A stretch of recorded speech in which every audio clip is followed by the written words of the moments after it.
Hey folks, Roland here in the hot seat. Special episode titled, well, it's entitled Shit I Found in Chinatown, Part 1. Me and my friends took a trip to Chinatown outside of Boston recently, and, well, as you can see over here, we got a little assortment of everything, mostly of the hot and spicy variety. A little bit of oddball in there just to throw out there for whatever reason. Now, the reason for this particular episode is I'm a big fan of another online show called Cult Moo, with Hair Pink and Senior Aguero. I used to watch a bunch of different shows online, because I don't watch regular television, I watch online shows. I used to watch Epic Mealtime, and that was my favorite thing for a long time, and it still is pretty good. But I gotta say, I'm much more associated with the guys from Cult Moo more than I can for Epic Mealtime, because Epic Mealtime, nothing against them, but, you know, I don't know, I guess the Cult Moo guys are more grounded. Anyways, enough about that crap. We're going to dive right into this. The first thing I'm going to try here, this is preserved plums. Small, underripened, pickled plums. And they are green. Get a look at that. These aren't hot and spicy, but they're so odd I had to give them a shot. So, for science.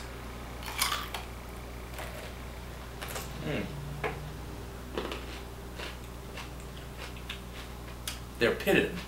I did not know that.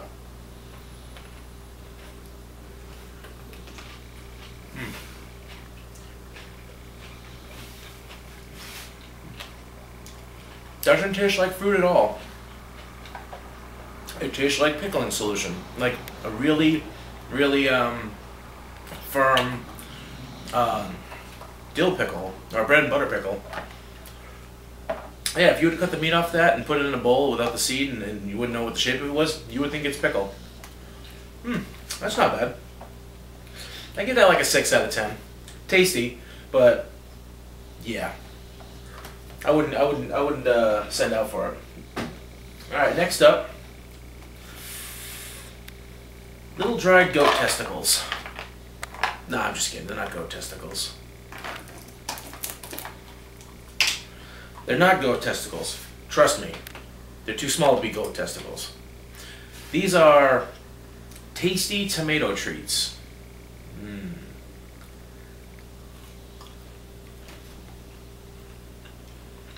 Yep. You know when you get one of those like dried apricot fruits, or like a bag of dried fruits, and you get that little piece in there, looks like an ear? Yeah. That's kind of what this is. It's yeah, it's like that same sugared preserve thing, only on cherry tomatoes.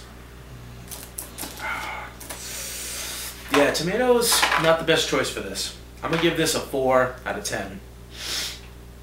I'll never speak of it again. Alright, let's see what's next we got over here. Hot pork jerky, sliced and formed. Look at that. Getting into the first of the spicy items I found. We went to 3 different markets, ending up at Ming's Market, where we got the majority of it all. But yeah, we hit up a bunch of different things. All this was cheap too. Like I spent less than $30 the entire trip, and I got a DVD and lunch out of the deal. So Chinatown, good place to shop if you need cheap food that's interesting. It's kind of a shiny, somewhat gelatinous beef jerky thing here. Doesn't really look. Ooh. Yeah, that's definitely rocking the cat food smell.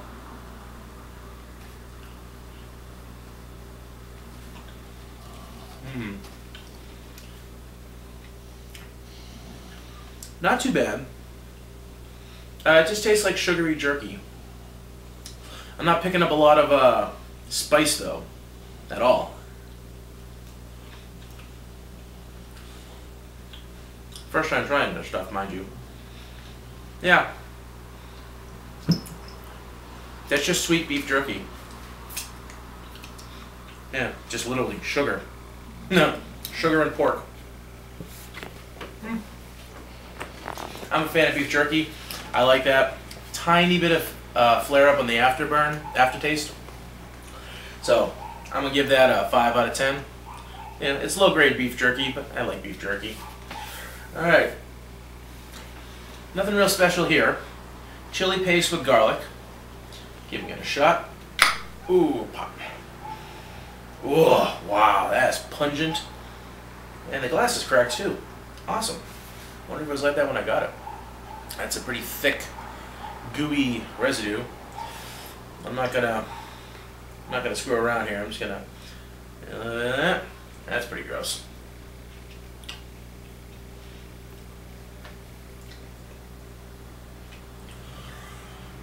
Oh, wow. Good gravy. Oh.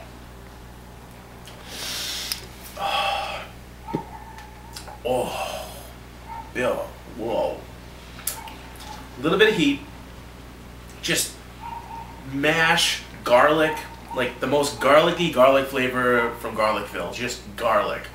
Like, wow, that's a lot of garlic. I mean, it's actually not that bad. If I were to like dilute this and put it into, you know, like a soup or a stew, or like maybe like put it over pork chops, something like that, and bake it into the flavor, it would be good. But yeah, just straight up with nothing to cut it, harsh. Overall, the flavor's not bad. I'm actually going to give this a 6 out of 10 when used in the right context, because, yeah, that's a bit much. Moving right along. Red Diamond prawn flavored chips. Yeah, $1.15. This bag is very heavy. You get your money's worth here. Alright, pop that seal here. Again, I'm trying all this stuff for the first time because, well, I don't want to know what to expect, and I think it's funnier to watch my reactions offhanded, unrehearsed, so to speak. Throw that back down. Alright. Ooh, baby, I did not expect it to look like that. Look at that. That looks like bingo chips from like a third world country. Beano! Oh man, that does not look like chips at all. I was expecting potato chips. I mean, look at that. Look at the difference there. That actually looks like salted potato chips. This looks like Fruit Roll-Up's nuclear, horrible, mutated cousin. Oh, for science. Well, for dentistry. Ooh, let's see. No smell at all, which is kind of unnerving considering it's a food. Yeah, seriously, no fish, no nothing. Ah, this looks like the stuff you find on the floor in a Solo cup factory. The little pressed beads that don't get used.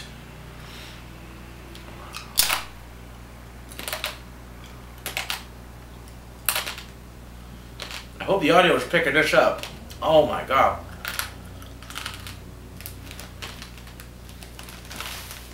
Oh, there's some flavor, eventually. Oh my good gravy. It's like chewing on a pop cap. It's so hard and plasticky. I can't even chew it. I can just break it down into small enough pieces that I can swallow. On a scale of 1 to 10, the flavor that you pick up, any flavor at all, is like 1. There's nothing in here. There's no substance to this. This is literally plastic chips that somebody sprayed shrimp aroma on. They don't even have the shrimp aroma. Is this food? Seriously. Oh, you're supposed to cook them. There we go. Put the prawn flavored chips into an oil boiling pan and take out when the color of the chips changes to golden. Ah! See, I'm a stupid American. I see the word chips, and I'm like, oh, chips. Good. May have to do a follow-up episode to explain what that tastes like when they're cooked properly. Ooh. Yeah, that was what I was trying to think of. Very raw pasta, undercooked pasta. Okay. Heading into a little bit more dangerous country here. Senior Fish, Grove Grow Notes Food, presents you with cayenne honey fish. Fish jerky, ladies and gentlemen. You can't go to Chinatown without getting, well, there's 2 things you can't go to Chinatown without coming back with, and the other one is over there that I'll get to in a minute. Dried fish. Now, I'm a fan of all things fish. I love me some fish. I'm not so much on the fish jerky, so I don't really know what to expect here. But it's hot and spicy. Yeah, definitely smells very pollocky. Pollock has a different smell than most fish. It's kind of like the $1.99 version of good fish. Let's see if we can pull this up there. It looks like they took the bones out, which is good. Take a nice big strip there. Get a look at that. That's the underside with all the chili paste and sesame seeds stuck to it. More chili paste. No bones. But yeah, I'm guessing again this is pollock. Fishy aroma, not overwhelming. For science.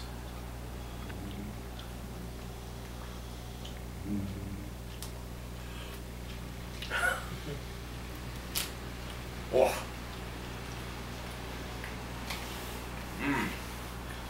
Oh, yeah. Made in the same factory as the shrimp flavored chips. Wow. And very hard. Very hard to chew. Gotta be careful in case there's bone in there. Flavor's not so bad. Vaguely of fish, which is not a good thing considering it once was a whole fish. Yeah. Pretty, Stinky. Pretty stinky, yeah. Heat, you know, scale of 1 to 10, the heat's maybe a 2 or 3. It's not that bad. I mean, it's fish jerky. That's been, I'm going to say putrefied maybe just a little bit. And then they just kind of covered it up with sweet and spicy, and yeah. I'm gonna put that back there. Maybe finish that off later. Now we're getting into the odd territory here. Now, I'm gonna show you the Japanese side first. Or Chinese. I don't want to be insensitive. I honestly don't know which one it is. Now see if you can guess from that picture what that is. I'll give you 3 seconds. 1, no, 3, and scene. Grass jelly. On the box, it's cut up into little cubes, but I don't think it's going to be like that inside. This one I actually have to open with a can opener. So, let's see if I can do this without making a mess. Not my fault, it's just that the can opener is kind of crappy. I really wish I had brought a chaser or something like a Sprite or something to rinse my mouth out between trying these things. Ooh, booby. Try the chopsticks here, see what I can get. Did I lose the chopstick? Oh, there it is. Oh wait, yeah, no, that's like a can of jelly. Yeah, it's pretty solid. It's like cranberry sauce. You kind of skewer the whole thing. Yeah, that's let's see if I can cut a piece of this off here.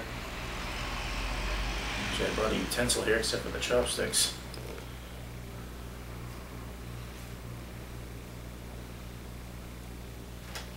Oh, good. Let's try this the proper way. Oh yeah, look at that. Man. Look at that. That's that, ladies and gentlemen, is grass jelly. For science.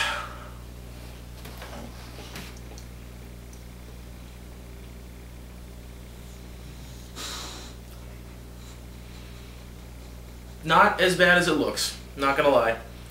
It's straight up Jello. It's just that same Jello consistency with the the bone marrow, whatever it is they put in there to make that. A vegan would probably have a horrible day with this. Doesn't exactly taste like grass. The hardest part to get past is this texture and the consistency, because even by the standard of this being jelly or Jello, kind of watery and runny. The flavor is very benign. It's almost not even there. Just a hint of barnyard, to use a Andrew Zimmern-esque term. It's like you can taste that this is some form of plant, vaguely. I wouldn't go to say it's grass. Might be something lost in the translation there, because that does not taste like grass. Because let's face it, who wasn't a kid and ate grass as a kid? Oh, bleh. Yeah, that's I'm gonna save the rest of that for a later day.